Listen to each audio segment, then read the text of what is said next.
Hi students, ഇന്ന് നമ്മൾ discuss ചെയ്യാൻ പോകുന്നത് ജി ഫാക്ടറിനെ കുറിച്ചിട്ടാണ്. The position of ESR absorption, that is the G factor. NMR സ്പെക്ട്രോസ്കോപ്പിയിൽ പറഞ്ഞിരുന്നത് പോലെ തന്നെ നമ്മൾ ഒരു എക്സ്റ്റേണൽ മാഗ്നറ്റിക് ഫീൽഡ്, ഒരു പെർട്ടിക്കുലർ സ്ട്രെങ്ത് ഉള്ള എക്സ്റ്റേണൽ മാഗ്നറ്റിക് ഫീൽഡ് അപ്ലൈ ചെയ്യുന്ന സമയത്ത് നമ്മളുടെ സാമ്പിളിന് NMRൽ അതൊരു ന്യൂക്ലിയസ് ആയിരുന്നു. ഇവിടെ എന്താണ്, ഒരു അൺപെയർഡ് ഇലക്ട്രോൺ ആണ്. അപ്പോൾ അൺപെയർഡ് ഇലക്ട്രോൺ നമ്മൾ എത്രയാണോ സ്ട്രെങ്ത് മാഗ്നറ്റിക് ഫീൽഡ് അപ്ലൈ ചെയ്യുന്നത് ആസ് സച്ച് അത് എക്സ്പീരിയൻസ് ചെയ്യില്ല. അതിൽ നിന്ന്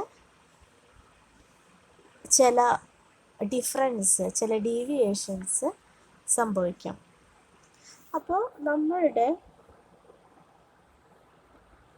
അൺപെയ്ഡ് ഇലക്ട്രോൺ എക്സ്പീരിയൻസ് ചെയ്യുന്ന, ആക്ച്വലി അത് എക്സ്പീരിയൻസ് ചെയ്യുന്ന, അപ്ലൈ ചെയ്യുന്നതല്ല, ആ അൺപെയ്ഡ് ഇലക്ട്രോൺ എക്സ്പീരിയൻസ് ചെയ്യുന്ന മാഗ്നറ്റിക് ഫീൽഡിനെ നമുക്ക് ബി എന്ന് റെപ്രസെൻ്റ് ചെയ്യാം. B is equal to B0 into 1 minus sigma എന്ന് എഴുതാം. സെയിം ഇക്വേഷൻ തന്നെ നമ്മൾ ബി എഫക്റ്റീവ് എന്ന് പറഞ്ഞിട്ട് NMRൽ കണ്ടതാണ്. B is equal to B0 into 1 minus sigma. Sigma എന്താണ് അവിടെ? Sigma is the screening constant. Screening constant അല്ലേ? അത് സ്പീഷീസ് ടു സ്പീഷീസ് ആ സ്ക്രീനിങ് കോൺസ്റ്റൻറ്റിൻ്റെ വാല്യൂവിൽ ഡിഫറൻസ് ഉണ്ടാവും. സോ ഈ ഒരു എഫക്റ്റീവ് മാഗ്നറ്റിക് ഫീൽഡിൻ്റെ ഇക്വേഷൻ ഇൻക്ലൂഡ് ചെയ്യുന്ന സമയത്ത്, കഴിഞ്ഞ ക്ലാസ്സിൽ നമ്മൾ പറഞ്ഞെടുത്തത് ഫ്രീക്വൻസി ആയിരുന്നില്ലേ? ഫ്രീക്വൻസിയുടെ ഇക്വേഷൻ എങ്ങനെ ചേഞ്ച് ചെയ്യും? Frequency is equal to GE beta B0 into 1 minus sigma divided by H. അതല്ലെങ്കിൽ നമുക്ക് ഇങ്ങനെ എഴുതാം, frequency is equal to G beta B0 by H. അവിടെ നമ്മൾ G എന്ന് പറയുന്ന ഒരു പുതിയ ടേം ഇൻട്രൊഡ്യൂസ് ചെയ്തിരിക്കുകയാണ്. Where G is equal to GE into 1 minus sigma. ഈ ഒരു ക്വാണ്ടിറ്റീനെ നമ്മൾ വിളിക്കുന്ന പേരാണ് G factor. Okay, G is equal to GE into 1 minus sigma is called the G factor. So ഈ ഒരു particular equation it is clear that ഏത് പൊസിഷനിലാണോ അബ്സോർപ്ഷൻ നടക്കുന്നത് അത് അപ്ലൈഡ് ഫീൽഡിന് ഡയറക്റ്റ്ലി പ്രൊപ്പോർഷണൽ ആണ്, അല്ലേ? ഫ്രീക്വൻസി ഏത് ഫ്രീക്വൻസിയിലാണ് അല്ലെങ്കിൽ ഏതൊരു പൊസിഷനിലാണ് അബ്സോർപ്ഷൻ നടക്കുന്നത്, ആ ഒരു പൊസിഷൻ എന്തിന് പ്രൊപ്പോർഷണലാണ്? Applied field. അത് അപ്ലൈഡ് ഫീൽഡിനനുസരിച്ചിട്ടാണ് അവിടെ റെസൊണൻസ് നടക്കുക. അപ്പം നമുക്ക് നേരത്തെ പറഞ്ഞ ഫ്രീക്വൻസിയുടെ ഇക്വേഷൻ ജസ്റ്റ് ഒന്ന് റീറൈറ്റ് ചെയ്യാം in terms of G, which is equal to G is equal to H nu by beta B0. Okay, നമ്മൾ പല സ്പെക്ട്രോമീറ്റേഴ്സും പല ഡിഫറെൻ്റ് ആയിട്ടുള്ള ഫ്രീക്വൻസിയിലും ഡിഫറെൻറ്റ് ഫീൽഡ് സ്ട്രെങ്ത്തിലുമാണ് വർക്ക് ചെയ്യുന്നുണ്ടാവുക, ഓപ്പറേറ്റ് ചെയ്യുന്നുണ്ടാവുക. അപ്പോൾ ജനറലായിട്ട് നമ്മൾ അബ്സോർപ്ഷൻ ജി ഫാക്ടറിൻ്റെ അല്ലെങ്കിൽ ജി വാല്യൂവിൻ്റെ ടേംസിലാണ് റെപ്രസെൻ്റ് ചെയ്യാറ്. നമുക്കറിയാം, ഫ്രീ ഇലക്ട്രോണിൻ്റെ കേസിൽ അതിൻ്റെ ജി വാല്യൂ എന്തായിരുന്നു? 2.0023. അപ്പോൾ ഫ്രീ ഇലക്ട്രോൺസിൻ്റെ റെസൊണൻസ് നടക്കുന്നത് ഈ ജി വാല്യൂ 2.0023 എന്ന് പറയുന്ന ആ ഒരു പോയിന്റിലാണ്.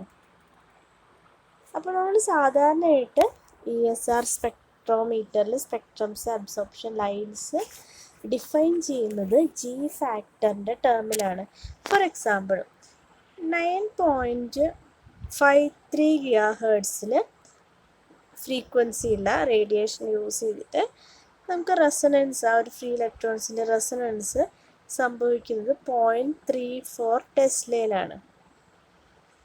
ഇത് നമ്മൾ പറയുക resonance at A G value of 2.0023 എന്നാണ്.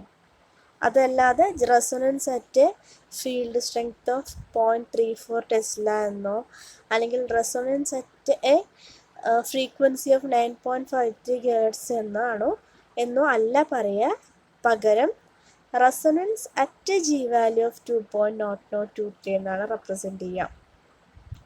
2.0023 ജി വാല്യൂവിൽ റെസൊണൻസ് സംഭവിച്ചു എന്നാണ് പറയുക. ഇനി ഒരു മോളിക്യൂളിലുള്ള ഒരു ഇലക്ട്രോണിന് ജി ഫാക്ടർ ഈ ഒരു നേരത്തെ പറഞ്ഞ 2.0023 നിന്നും ഡീവിയേഷൻസ് കാണിക്കാറുണ്ട്. അതുകൊണ്ട് നമ്മൾ ഈ ജി ഫാക്ടറിനെ ചിലപ്പോഴൊക്കെ ESR counterpart of NMR chemical shift എന്ന് കൂടി പറയാറുണ്ട്. എന്താ പറയുക? ESR counterpart of the NMR chemical shift, which means NMRലെ കെമിക്കൽ ഷിഫ്റ്റ് എങ്ങനെയാണോ അതുപോലെയാണ് ESRൽ ജി ഫാക്ടർ എന്നാണ് പറഞ്ഞു വയ്ക്കുന്നത്. ആക്ച്വൽ കോൺസെപ്റ്റ് അനുസരിച്ച് ഇങ്ങനൊരു കാര്യം അതിന് ആപ്റ്റല്ല. നമ്മൾ ഇപ്പോൾ ഈ NMRലാണെങ്കിൽ നമുക്കറിയാം ഒരു കോമ്പൗണ്ടിൽ നിന്ന് അടുത്ത കോമ്പൗണ്ടിലേക്ക് അല്ലെങ്കിൽ ഒരു സ്പീഷീസിൽ നിന്ന് അടുത്ത സ്പീഷീസിലേക്ക് അതിൻ്റെ കെമിക്കൽ ഷിഫ്റ്റിൽ കാര്യമായ വ്യത്യാസമുണ്ട്, നമുക്കത് ഒബ്സർവബിളാണ്. പക്ഷേ ഇവിടെ അങ്ങനെ ഒരു ആക്യുറേറ്റ് ആയിട്ട് ഒരു കട്ടായിട്ടൊരു ഡിഫറൻസ് ഒന്നും ഈ ജി വാല്യൂവിൽ വലിയ രീതിയിലുള്ള കെമിക്കൽ ഷിഫ്റ്റ് എന്ന് പറയുന്നതിൻ്റെ പോലെയല്ല ശരിക്കും ജി ഫാക്ടർ. പക്ഷെ എന്തുകൊണ്ടോ ESR counterpart of the NMR chemical shift എന്ന് വിളിക്കാറുണ്ട്. ഓക്കെ, അപ്പോൾ നമ്മൾ പറഞ്ഞു ESRലും NMRലൊക്കെ നമ്മൾ സാധാരണ ഇപ്പോൾ ഫീൽഡ് സ്വീപ്പ് മെത്തേഡ് ആണെങ്കിൽ ഏത് ഫീൽഡിൽ റെസൊണൻസ് സംഭവിച്ചു അല്ലെങ്കിൽ ഫ്രീക്വൻസിയിലാണെങ്കിൽ ഏത് ഫ്രീക്വൻസിയിൽ റെസൊണൻസ് സംഭവിച്ചു അങ്ങനെയാണ് റിപ്പോർട്ട് ചെയ്യാറ്. പക്ഷേ ESRൽ നമ്മളെപ്പോഴും റെസൊണൻസ് പറയുന്നത് ഏതിൻ്റെ ടേമിലാണ്? ജി ഫാക്ടറിൻ്റെ ടേമിലാണ്. ഓക്കെ, അപ്പോൾ സാധാരണ ആയിട്ട് ഓർഗാനിക് ഫ്രീ റാഡിക്കൽസിലൊക്കെ ഈ ജി ഫാക്ടറിൻ്റെ വാല്യൂ 2.0023യുടെ ആ ഒരു ക്ലോസ് ഏരിയയിലാണ്. അതിൽ ഡിഫറൻസ് വരുന്നത് it is only by +or-0.003 ആണ് ഡിഫറൻസ് വരുള്ളൂ. എന്ന് പറഞ്ഞാൽ എന്താ? ഓർഗാനിക് ഫ്രീ റാഡിക്കൽസിൻ്റെ ജി വാല്യൂ എപ്പോഴും 2.023 പ്ലസ് 0.003 ആവാം, അല്ലെങ്കിൽ 2.0023 മൈനസ് 0.003 ആവാം. അപ്പോൾ ഫ്രീ റാഡിക്കൽസ് ഇതിൻ്റെ കാരണം എന്താ വെച്ചെങ്കിൽ ഓർഗാനിക് ഫ്രീ റാഡിക്കൽസ് അല്ലെങ്കിൽ ഫ്രീ റാഡിക്കൽസിൽ വരുന്ന ആ ഒരു അൺപെയ്ഡ് ഇലക്ട്രോൺസ് ഉണ്ടല്ലോ, അവർ ഓൾമോസ്റ്റ് ഫ്രീ സ്പേസിലിരിക്കുന്ന ഇലക്ട്രോൺസിൻ്റെ പോലെ തന്നെയാണ് ബിഹേവ് ചെയ്യുന്നത്. ലൈക്ക് ആ ഒരു ഇപ്പോൾ ഒരു ഫ്രീ റാഡിക്കൽ എന്ന് പറഞ്ഞാൽ എന്താ? ആ ഒരു കംപ്ലീറ്റ് സ്പീഷീസിന് ഒന്നിച്ചുള്ള ഒരു അൺപെയ്ഡ് ഇലക്ട്രോണാണ്.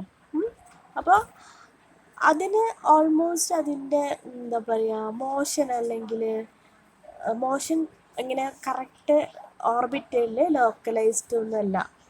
അതിന് എന്താ പറയുക കുറച്ചുകൂടി ഫ്രീ ആണ്. ഹോൾ മോളിക്യൂളിന് എബൌട്ടായിട്ട് അതിന് എന്ത് ചെയ്യാൻ പറ്റും? മൂവ് ചെയ്യാൻ പറ്റും. അതേസമയം നമ്മളൊരു അയണിക് ക്രിസ്റ്റൽ എടുക്കുകയെന്ന് വിചാരിക്കാം. ഫോർ എക്സാമ്പിൾ ഇപ്പോൾ ഒരു paramagnetic metal transition metal ion ആണെങ്കിൽ അതിൽ വരുന്ന അൺപെയ്ഡ് ഇലക്ട്രോൺസ് എങ്ങനെയാണ്? അതൊരു പെർട്ടിക്കുലർ ഓർബിറ്റലിൽ അത്